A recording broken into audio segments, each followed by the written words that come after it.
You won't be missed.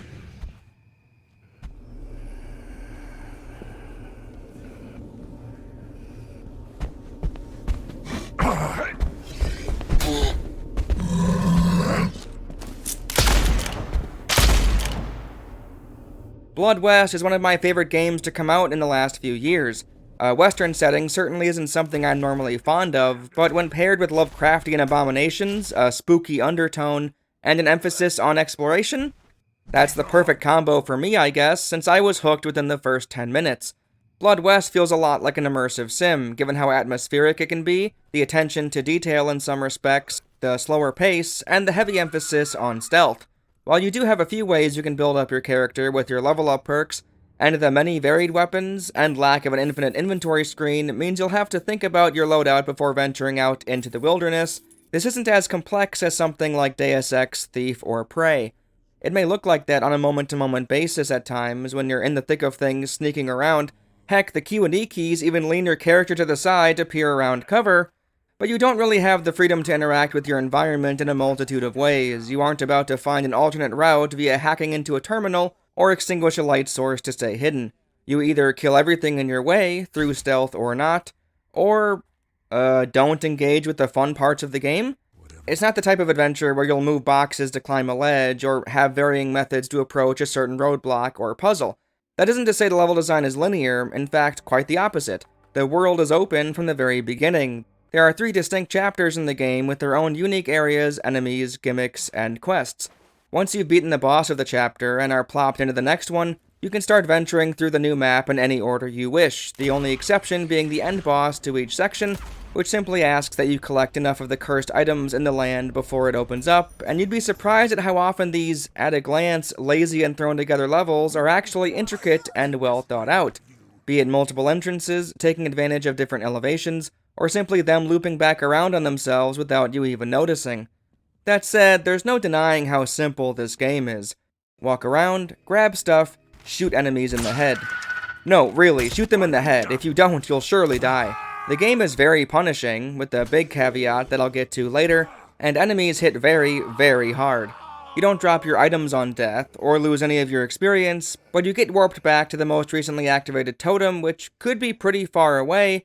Some enemies might respawn, unless you have a certain artifact equipped that prevents them, and on a more impactful note, your character will get worse in some way. You gain 1/3 of a curse, a soul flaw, each time you get brought back from the dead at a totem, and while they do have an immediate negative effect, such as being a little bit louder when sneaking around, once you fill that curse all the way, that trait gets significantly worse.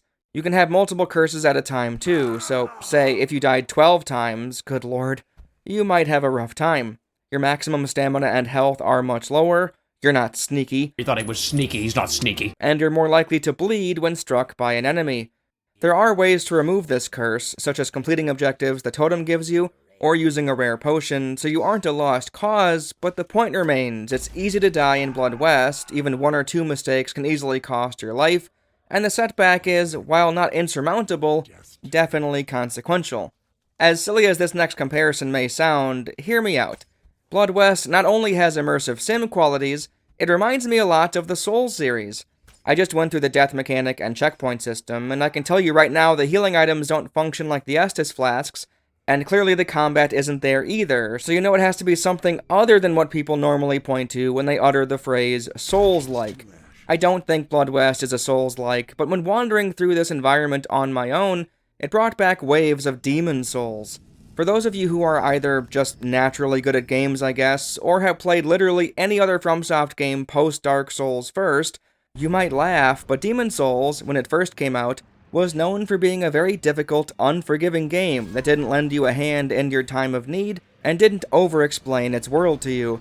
Truly, the first playthrough of Demon Souls, when you were used to games of the mid to late 2000s, felt so alien and magical.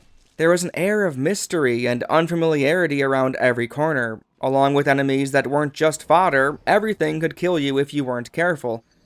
I managed to get that again with Blood West. The feeling of being dropped into this harsh environment filled with enemies that could easily kill you, with barely any hand-holding or explanation, scratched an itch that had been nagging at me for a long time. There's a small cutscene at the start, but it's very vague and doesn't say much. Afterwards, you get the basics of how to play a computer game. A talking totem tells you he brought you back from the dead so you can cleanse this land of a curse. You get a few quick tutorials, one for stealth, one for items and weapons, throwing rocks, trading with an NPC, and so on, all of which comprise maybe 8 or so minutes, and then you're free. Free to fucking hopefully have fun? The level of trust the designers had for the player here is immense. Literally, all you have to go on is this quest marker on the map. You did buy the map, right? And that doesn't show up on your HUD or anything. You can go wherever your heart desires. The game doesn't even lock you out of finding things early. If you happen to come across a quest item when you don't need it yet, it's there, you can grab it, and the game files it away in your quest item page on the pause menu. Besides the end boss, you really aren't gated from anything once you step foot in a new area. You can track down the 3 golden keys that open up the 3 safes of the first chapter if you really wanted. In all honesty, I have no idea where players might venture to first in that opening chapter. You're given a little to work on. The shaman says if you follow the tracks, you'll eventually find the town. But the mine, canyon, and fort are definitely closer, and given how low on resources and money you'll be in the early game, I could easily see someone stumbling into one of those first, and maybe even discovering something really interesting on their own and getting that rush of excitement. That, or they'll get stopped by some of the enemies in those locations, especially if they're expecting the animated dead to be the only thing wandering about. Wait, animated dead? Oh fuck, this is a zombie game, isn't it? The drip feed of information about this setting is very satisfying. Even after you feel you've gained enough confidence and equipment to not be so worried about wandering around these monster-infested lands, discovering a new item or written down research on an enemy stays rewarding the whole way through. The many bits of lore that explain something, anything about this game world are almost always worth a read, regardless if they'll aid you in a tangible way. Gaining the knowledge of how advantageous shotguns are on the coffin zombies from the scrawled up note you found could be helpful, yeah. But more interesting is the idea of someone writing this down in the first place, keeping tabs on this increasingly dangerous world and its new inhabitants, trying to understand. Blood West does fall into the trap the Souls games have with its item descriptions, where it may or may not make sense for your character to know all of this, but even still, the notes for certain items, be it treasure, weapons, or artifacts, are captivating at times. Maybe some of this has to do with how interesting some of the equipment is full stop. A healing item which grants full health, but spawns one of the hardest and scariest enemies in the game somewhere randomly on the map? Jesus Christ. The other half of this Demon's Souls coin is with the enemies themselves. Even if you're someone who views Demon's Souls as a fairly easy game these days, you have to admit this. Your execution matters. If you whiff an attack, don't manage your stamina properly, are out of position, or don't have your shield up, any enemy could kill you no problem. Hell, I'm not ashamed to admit these mobs at the start of the first real level have gotten me on more than one occasion. Once you're familiar with the mechanics, you'll be able to execute the actions necessary to stay alive, and that's exactly the same as Blood West. At times, the game can be a cakewalk, since you know exactly how to approach a group of foes and where to land your shots and avoid their attacks, but the tension is still there. You're a perpetual glass cannon in this game. You can take down enemies in a flash if you play your hand right, but you're also susceptible to getting destroyed in mere moments. Take the Birdmen in Chapter 1, or the Skinners in Chapter 2, for instance. Their shots are projectiles that you can dodge, and they track your inputs, so you can learn to take advantage of that fact and dance around their bullets. However, you aren't untouchable, you're always seconds away from death. One slip-up could snowball into 2 or 3, get hit by 1 gunshot, and now you've lost your rhythm, and before you know it, you're collapsing over dead. The inventory screen doesn't pause the game, just watch me almost die because I stopped to read a journal note. So many faces to feed. Righteous death! That freaked me out so much, you have no idea. You can't freeze time to eat a buffet of food like in some games, or even think about what to do next, so if you put yourself in a bad spot and execute it poorly, there's no getting around it, you're probably toast. I say probably because there is something you can do, and funny enough, it's once again reminiscent of a Souls game. You can just run away, be it sprinting for the hills and waiting for them to eventually, hopefully, turn back around, or by merely taking advantage of their very simplistic AI and funneling them into a more favorable position, ideally taking off their heads one by one. There's still risk here, the hitboxes for their heads aren't forgiving by any means, so it's not quite fish in a barrel, but at times it can be pretty damn close. Certain enemies have ways to fight back against this cheesy tactic, and others eventually run way too fast for you to ever properly escape from without some kind of buff, but there's no denying it. The enemy AI and stealth system as a whole is very, very simple and easily exploitable. I don't say that as a bad thing though, and this is predominantly for 3 reasons. 1, the game is still incredibly engaging and fun even when employing this cheesy strategy. The weight of your swings, the feel of your gun or bow firing, the chunkiness of a scored headshot, both visually and audibly. It's satisfying as all hell, and I've played this game twice now. Sure, maybe it might not be the smartest thing for a Birdman to do, hugging the wall and turning the corner sharply even though he's wielding a gun, but I don't care. Baiting him into the spot to splatter his head with a Dorkaxe swing is a phenomenal feeling. The second reason the AI being so simple isn't a bad thing comes down to the difficulty. You're almost always a couple hits away from a failure state, so being able to take advantage of the programming to even up the odds isn't the end of the world. I do think that makes actual Souls-like games less fun, you know, kiting them into an area they can't reach or what have you to take a few potshots. Hell, even in The Walking Dead Survival Instinct that's the case, and that game is amazing all around. Wait, why is my screen sweating? Norman? Daryl? Oh Jesus, Daryl's dad is dead! Wait, I was so consumed in writing that dumb joke that I forgot what I was talking about. Wait, it's been so long since I wrote that joke, I don't even know if it's a joke. What am I talking about? I wrote the script like 5 months ago. While I do think AI cheese, subjectively for me, ruins some of the fun in a Souls game, I think that's mostly to do with what the enemies in that game are generally designed around. Melee combat. That's what the stamina, dodge roll, shields, and, you know, all that are for, right? Well, in Blood West, while melee is a viable option, especially when in stealth, and there are worthwhile perks and buffs to make that a genuine style of play, many of these enemies seem far more catered to range combat and one-hit stealth kills. In Dark Souls, I might get the impression I missed out on a fight, whereas here, if I lured an enemy, or 3, into a clean line of headshots, I'm basically doing what I would have been doing without the running away part, killing them with the headshot. Finally, the third reason the AI being so simple isn't a bad thing is tied to the idea of the undo or rewind. I recently played Catherine again, one of my favorite games, which Dave, Drew, and I talked about in depth on our podcast, Post Game Clarity, that you can watch a video version of right here. And I was reminded of how elegant the undo option was. If you had hastily or mistakenly done something you immediately regretted, you could press L1 and act like it never happened. Don't get me wrong, some mistakes are worth punishing a player for harshly, or even an accumulation of mistakes, absolutely. I'm not opposed to the idea of having to retry an entire level or anything, and I had to do just as much in my most recent remixed playthrough of Catherine, especially Night 6. Fuck those bomb blocks. But the tolerance you have towards redoing an entire section will always vary on a game-by-game basis, as would your conscience if you never had to feel any ounce of tension when getting through a game. Maybe a good workaround to all of this would be quick saves, an immersive sim staple, but because the game is so ruthless with how it allows you to get ravaged by a group of hard-hitting enemies without giving you a concrete safety net, running away and trying again can, at times, feel even better than if you would have quick saved and loaded after a bad decision. You managed to get out of that mess in-game. You didn't use a pause menu or any other non-diegetic feature. Therefore, you still get to feel accomplished when you stay alive, regroup, and tackle them all once you've regained your composure. I could see someone taking this one step further and trying to exploit an entire area this way, running through a camp to get everyone chasing after them, and then dealing with all of the enemies at once. But then we return to one of my previous points. This game won't hold back. That's still a very high risk.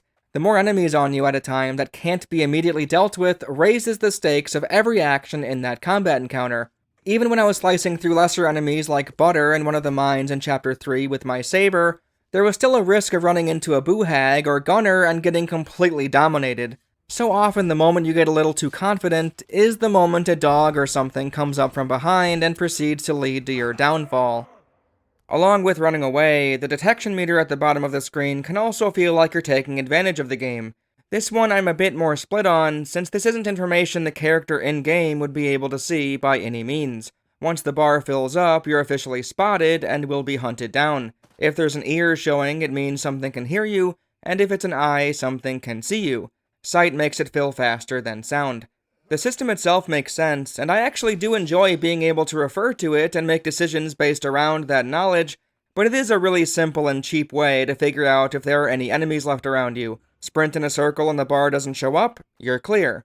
Run around and the meter begins to rise? Well, might as well use that as a detection tool of your own to try and find where the last enemy is. At that point, it basically acts as a hot-cold meter. Not a thermometer, I mean, you get it. It doesn't significantly hamper the experience, but because the game is already so immersive and grounded, this does stick out. The problem with this talking point, though, is that I really wouldn't want it the other way. Personally, I have a better time with the stealth in this game than I do many others in this same style, since being in first person doesn't feel like a complete hindrance. One might question if the audio design could use some work then. Normally that's the way to improve your understanding of where enemies are without being able to see as much as you could with a third-person perspective. The thing is, the sound for Blood West is already great. The enemies do make noise, be it footsteps on the wooden floor above you,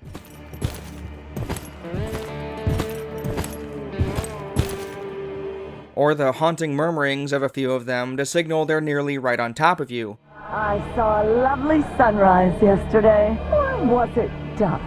I think the open-world nature of these environments, given their non-linearity and many entrances and exits to some areas, along with the brutal nature of the game's enemies, necessitates some type of power or mechanic to give the player a heads up, and instead of being able to see through walls and floors or something, this is what we're left with, and that's totally fine. If this meter were removed, I definitely, unquestionably would have had a harder and worse time overall with Blood West, so don't treat this discussion as a wholesale criticism or anything, but it definitely needed to be addressed.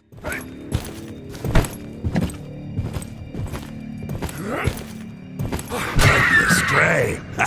That said, an unflinching positive of the game are the hitboxes. Remember those enemies walking around in a coffin?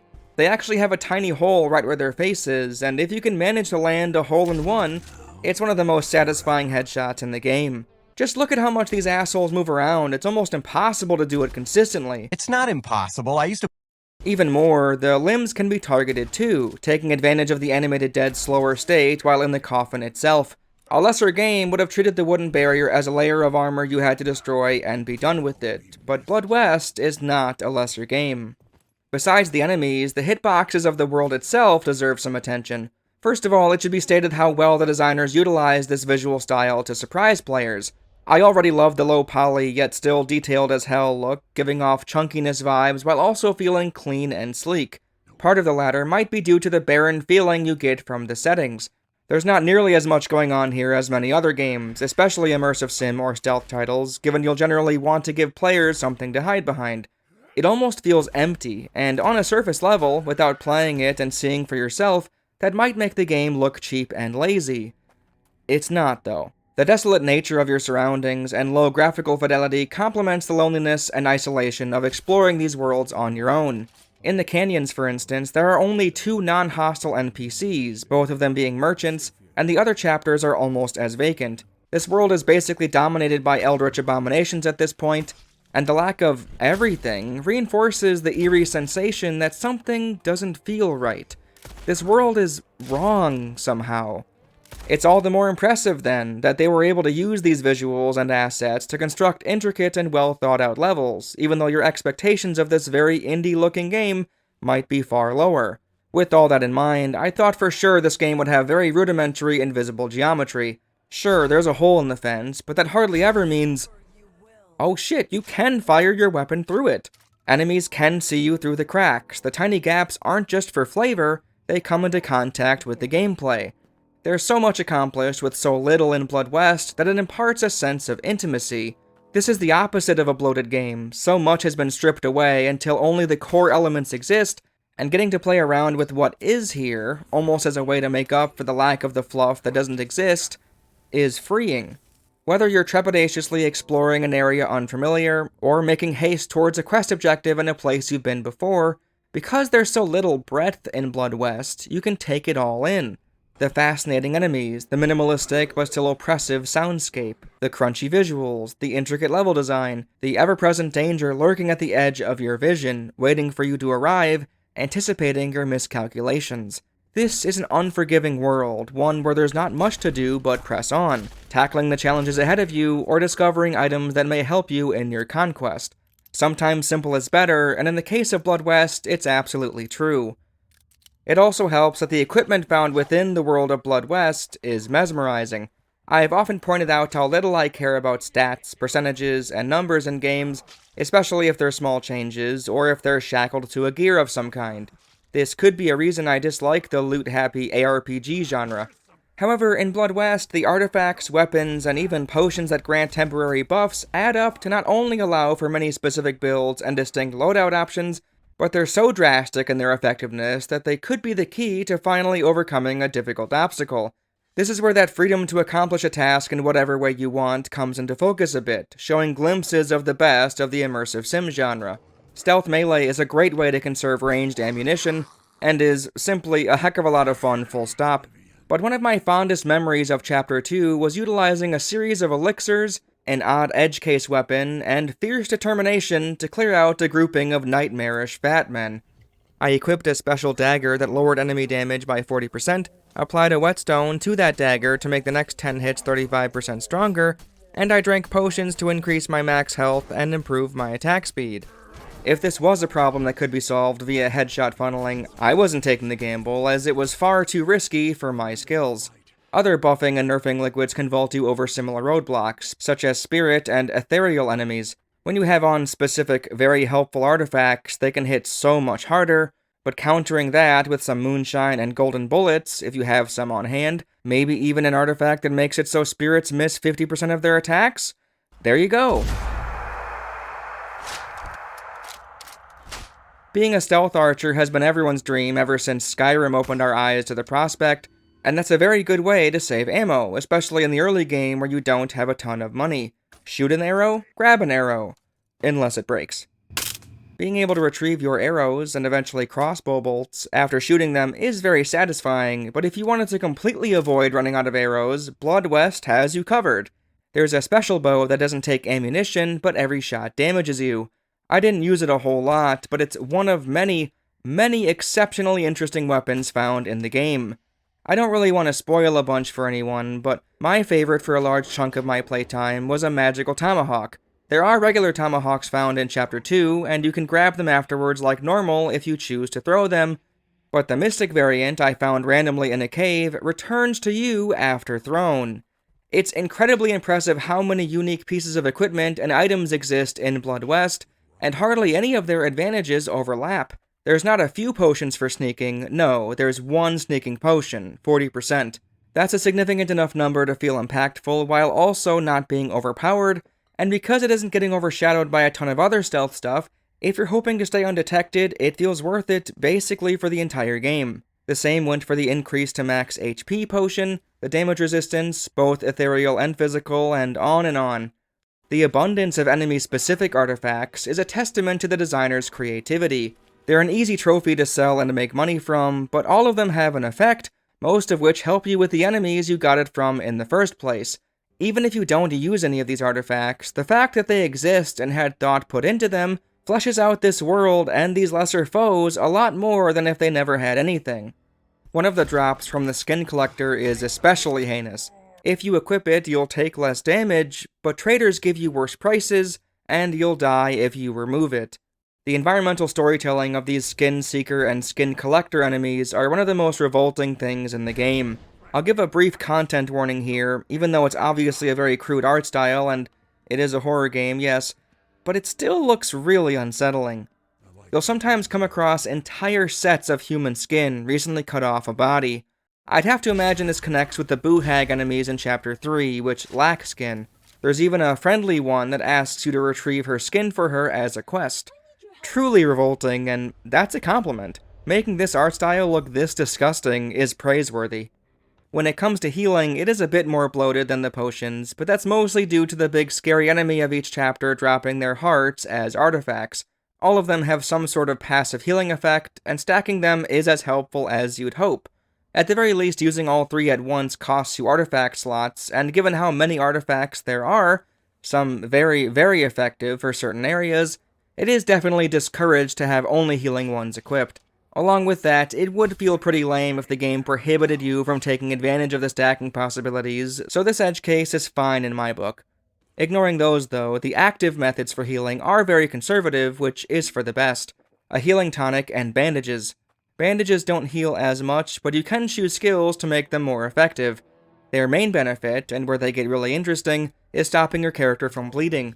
If you have a wound, or the far more severe gaping wound, you'll take damage for a while, until the timer at the bottom left runs out, or you stop the bleeding yourself, such as using a bandage. It's simple, but the addition of a lower tier healing item that functions as practically the only way to stop your health from draining in this hemorrhaging scenario is as excellent as it is elegant.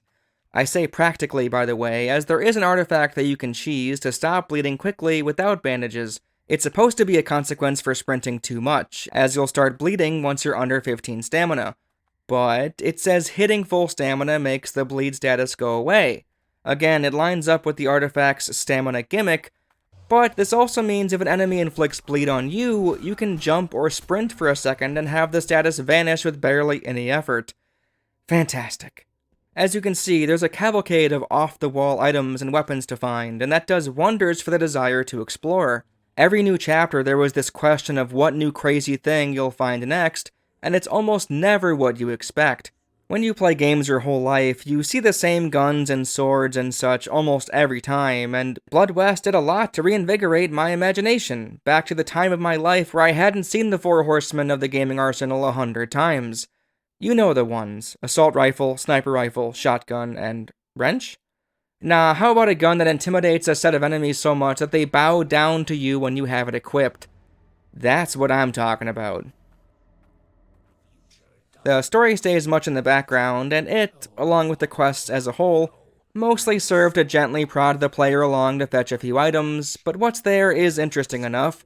You're an undead dude resurrected by this totem pole guy, and you're here to cleanse the land of a curse. This is presumably why everyone is a monster, and there's nary a sign of human life as far as the eye can see. There's breadcrumb lore bits to be found here and there, such as the enemy descriptions I've mentioned before, and other journals exist that give a bit of backstory of the area you're in. One in particular that I liked was the Birdman Outlaw found in Chapter 3, hypothesizing why Birdman variants show up in multiple barren lands. As much as this can be intriguing to one type of player, if you're the type that wants a decent story, or any at all in a game, there's nothing here for you. You can read into what's available and make your own conclusions, but for me, there's not really enough to hastily claim that I know what's going on. Well, until the final cutscene of the game, that is. In the first chapter, we bring cursed items to the totem so we can cleanse the land. In Chapter 2, we do the same thing, but then we resurrect an undead warrior of old who was brutally murdered and torn apart piece by piece, as one of the lore entries goes into detail about. After we kill the tree boss of the chapter, we run away with the undead warrior into the mountains, abandoning the master-subordinate dynamic we had with the totem. However, after having a fall and a death, the undead warrior says to get another totem or something so he doesn't have to keep bringing me back to life. There's not really much to go on, and the side characters asking a few things here and there from you don't do a whole lot to fill in those gaps. The most noteworthy aspect of them is in Chapter 2, where you'll need to choose between giving a cure to a disease to either the old man or a busty lady with the mask on. Wonder what players will pick. If you choose her, she ends up in Chapter 3 for a very brief stint, and I do wonder if the old man shows up too, if you chose to save him instead. The boss fights at the end of each chapter aren't anything amazing, and certainly aren't the high points of Blood West. I'm a sucker for boss fights, I love them to death and back, but I doubt these will ever show up in a, top 100 bosses video or something. No, that'd be a silly video to make. Right? Anyway, the favorite of mine belongs to Chapter 1. It took me a lot longer and many more deaths in this playthrough, but even still, making your way through this cavern to find and destroy the red bulbous cores to weaken the actual boss is very satisfying. The finale of Chapter 3, and the game, feels a bit abrupt, and most people agree that it's pretty rough. Not in terms of difficulty, apparently this is an incredibly easy boss. I assume I didn't acquire whatever gun they were using, I'm not sure, but this one stumped me quite a bit. Because dying doesn't revert your items to how they were pre-death, almost like a Souls game, I was worried I'd run into a wall and have to go farm ammo from the vendors. I eventually managed to get a rhythm going, saber strong attack on the 2 demons, then wait for him to come down and use my shotgun. At one point I had to swap over to my lever action rifle, but that made it even more difficult to kill the demons, since I'd quickly have to swap my main weapon out in the inventory. Funnily enough, the Wendigo spawning healing item basically saved me, since I knew the ramifications wouldn't affect me up here, so I got free full heals whenever I needed it. Anyway, no, the fight itself isn't what's disappointing, it's the story bits around it. So the totem comes back, yeets himself into a demonic creature thing, and says he was simply using us the whole time to achieve his plans, and after we kill him in the boss fight, he's not dead, and the world is fucked, I guess, and we're still the slave of the totem? Why, though? What does he need us for now? Why even have the boss fight if it doesn't matter in the slightest? Again, I don't want to dwell too much on this, since the story and boss fights aren't this game's strong suit. It's not good, and that is a shame, but it's not the selling point by any means. Thankfully, the credits are spectacular, gorgeously animated, and they even have a ghostly undead band playing an original undead song.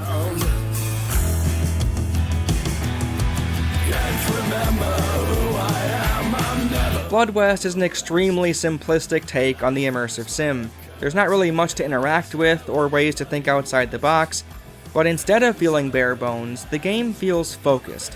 While appearing hollow, Blood West is anything but, offering a solid set of core mechanics, a wide array of equipment to find and exploit, surprisingly solid level design, and a host of unique and terrifying creatures to survive against. The visuals are a delightful mix of chunky and detailed, and the eerie soundscape sets the mood very well, always keeping the tension as you wander through these barren lands. While the story and boss fights are a weak point of the game, it doesn't significantly damper the time spent in Blood West. If you enjoy exploration, an eldritch horror setting, and have a fondness for the stealth archer build in Skyrim, you might have a good time. Thanks for watching, folks. If you want to hear more of me, maybe check out one of my other channels, Post Game Clarity, where me and my pals talk about a game we all played, and I overlay the appropriate footage over it. We just got done with the Klonoa games, and the next stop is Demon Souls, so subscribe to Post Game Clarity if you want to get updated when that comes out. Thanks to my patrons for giving me real money each month to goof off and write about games. If you haven't yet, please subscribe to the channel, and maybe join the Discord and chat a little. Alright, that'll do it for me. Thanks for watching, and have a good one. Dead Rising remake, am I right? What the fuck?